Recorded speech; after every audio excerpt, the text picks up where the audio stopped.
Hello বন্ধুরা, welcome to football ভিডিওতে সবাইকে স্বাগত। তো ভিডিওতে অত্যন্ত গুরুত্বপূর্ণ একটা বিষয় আপনাদের সামনে তুলে আনার চেষ্টা করব।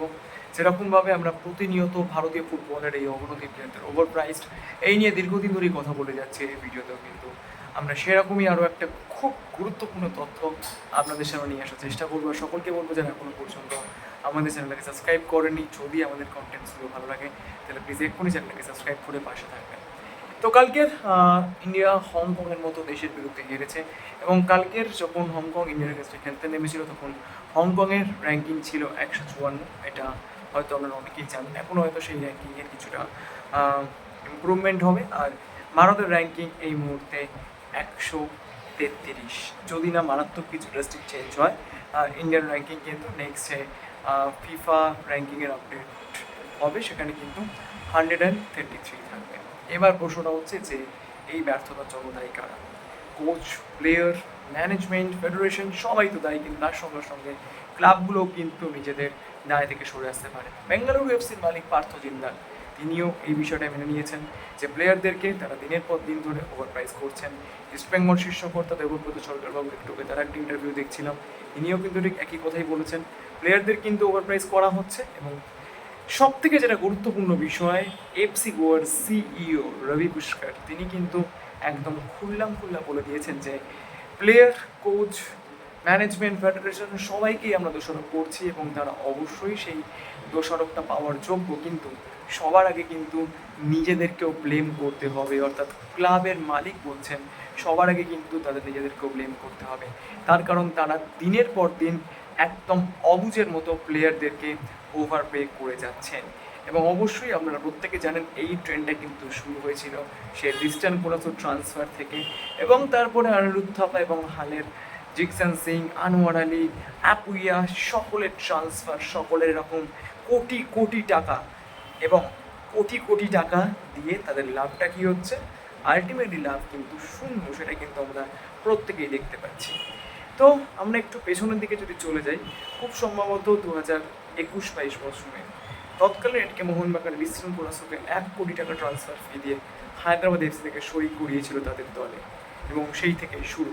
তারপরে আশিস রায়ের মতো একটা মিডিওকার প্লেয়ারকে কিছু কোটি টাকা দিয়ে সাইন করানো, অনিরুদ্ধ থাপাকে 3 কোটি টাকা দেওয়া, এবং সেই ট্রেন্ডটা চলতে চলতে আপুইয়া তার নাকি টোটাল যে ট্রান্সফারটা হয়েছিল সেটা নাকি 18 কোটি টাকা ছাড়িয়ে যায়। ভাবতে পারছেন? অ্যাপুইয়ার মতো একটি প্লেয়ার যে কিনা ইন্ডিয়ান ন্যাশনাল টিমের জার্সি বলে মিডফিল্ডে মানে 30 সেকেন্ডও হোল্ড করে রাখতে পারছেন না, তার দাম নাকি 18 কোটি টাকারও বেশি। এবং তারপরে আমি চলে আসছি আনোয়ার আলীর জায়গায়। আমি কিন্তু এখানে কোনো ক্লাবকে ছেড়ে কথা বলবো না, না মোহনবাগান, না ইস্ট বেঙ্গল, না এফসি গোয়া, সবাই কিন্তু সমান দায়ী দাদা।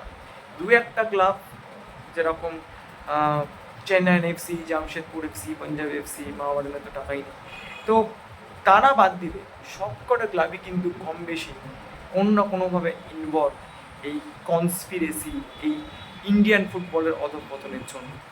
আপনারা ভাবতে পারছেন আনোয়ার আলীকে নাকি লয়্যালটি বোনাস 4.8 কোটি টাকা 2 বছরে দেওয়া হবে। আনোয়ার আলী তার সঙ্গে ইস্টবেঙ্গলে যে 5 বছরের কন্ট্রাক্টটা রয়েছে, তার 3 বছর তিনি যদি কমপ্লিট করতে পারেন তাহলে পরবর্তী 2 বছরে তিনি 4 কোটি টাকা করে স্যালারি পাবেন, এবং তার সঙ্গে লয়্যালটি বোনাস হিসেবে তিনি পাবেন আরও 8 কোটি টাকা। এটা কোনোভাবে সম্ভব? এটা কি হচ্ছে?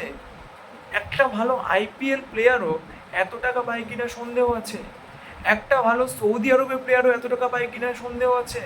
আপনারা গিয়ে একবার দেখে আসুন, জর্ডান, ইন্দোনেশিয়া, উজবেকিস্তান যারা ওয়ার্ল্ড কাপ খেলছে, যারা ভারতের থেকে এতটা এগিয়ে আছে, বা অস্ট্রেলিয়ান প্লেয়াররা, আপনি এইগুলোও ছেড়ে দিন, এশিয়া থেকে বেরিয়ে আপনি একদম ফুটবলের যেগুলো উন্নত কান্ট্রিজগুলো রয়েছে আপনি সেখানে গিয়ে দেখুন, ব্রাজিল, আর্জেন্টিনার টপ ডিভিশনে খেলা ভালো ভালো প্লেয়াররাও কিন্তু 60 লাখ, 70 লক্ষ, 80 লক্ষ টাকায় খেলছে। আপনি চলে যান সদ্য UEFA Nations league winner Portuguese লিগে, সে পর্তুগিজ লিগের মিডিওকার প্লেয়াররা কেউ 20 লাখ, কেউ 30 লাখ, কেউ 50 লাখের বেশি পায় না। তাহলে ইন্ডিয়ান প্লেয়ারদের মধ্যে কি এমন কোয়ালিটি রয়েছে যারা এরকম কোটি কোটি টাকা পাচ্ছে? আমাদের প্রত্যেককে কিন্তু এবার এই বিষয়গুলো নিয়ে ভাবতে হবে। যদি আমাদের সত্যি প্রপারলি আমরা মনে করি আমরা দেশকে ভালোবাসি, তাহলে কিন্তু অবশ্যই এই বিষয়গুলোর দিকে এবার কিন্তু ফেডারেশনকে নজর দিতে হবে। পৃথিবীর কোথাও কিন্তু এইরকমভাবে টিম হয় না, সব জায়গাতেই কিন্তু একটা particular financial fair play follow করা হয়। ফিওরেন্তিনো পেরেস চাইলেই কিন্তু তিনি এরকম 10টা আলেকজান্ডার আর্নল্ড, আরও 10টা কিলিয়ান এমবাপ্পেকে কিনে নিয়ে আসতেই পারেন, কিন্তু ইউএফার যে ফিনান্সিয়াল ফেয়ার প্লে রয়েছে সেখানে কিন্তু তিনি বারবার বাধা পাচ্ছেন।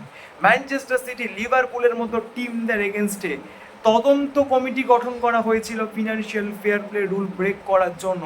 ইউএফা চ্যাম্পিয়ন্স লিগ থেকে তাদেরকে সাসপেন্ড করা হয়েছিল। এবং আমাদের দেশের যেটা সব থেকে আকর্ষণীয় লিগ, সেই ইন্ডিয়ান প্রিমিয়ার লিগ আইপিএলও কিন্তু প্রত্যেকটা টিমের জন্য একটা নির্দিষ্ট মানি পার্স রয়েছে। তাহলে ভারতে ফুটবল যেখানে কোনো উন্নতি নেই, যেখানে কোনো আলোর ছায়া নেই, ঘুমন্ত দৈত্য ঘুমাতে ঘুমাতে দৈত্য থেকে ব্রহ্মদৈত্য হয়ে গিয়েছে, তা সত্ত্বেও কিন্তু ভারতীয় ফুটবলে এরকম কোনো মানি পার্স নেই, কোনো ফিনান্সিয়াল ফেয়ার প্লে রুল নেই। যার কাছে টাকা আছে, কোনো এক সঞ্জীব গোয়েঙ্কা, কোনো এক পার্থ জিন্দাল, কোনো এক ইমামি, যাদের কাছে টাকা আছে তারা কোটি কোটি টাকা দিয়ে প্লেয়ার কিনছে। আচ্ছা, একটা কথা আপনারা ভেবে বলুন তো, এই যে প্লেয়ারগুলোকে কোটি কোটি টাকা দিয়ে কিনছেন, তারা তো দেশের মুখে কোনো রকম কোনো টর্চ মেরেছে বলে তো মনে হয় না, বরঞ্চ দেশের মুখ তথা আমাদের প্রত্যেকের মুখ অন্ধকারে ডুবিয়ে দিয়েছেন। আজকের কিন্তু রবি পুষ্কর যে কথাটি বললেন, সেই কথাটি কিন্তু আমার মনে হয় অনেক আগে আমরা সঞ্জীব গোয়েঙ্কার যিনি সিটিও রয়েছেন অর্থাৎ বিনয় চোপড়া, যদি আমরা তার মুখ থেকে শুনতাম, আমার মনে হয় ভারতীয় ফুটবল এতটা অধঃপতনের জায়গায় পৌঁছাতো না। তার কারণ আসল ট্রেন্ডটা কিন্তু শুরু তিনিই করেছেন। যাই হোক, এইটুকুই ছিল আমাদের বক্তব্য। যদি ভিডিওটা ভালো লাগে চ্যানেলটাকে লাইক শেয়ার সাবস্ক্রাইব করতে পারবেন। Thank you so much.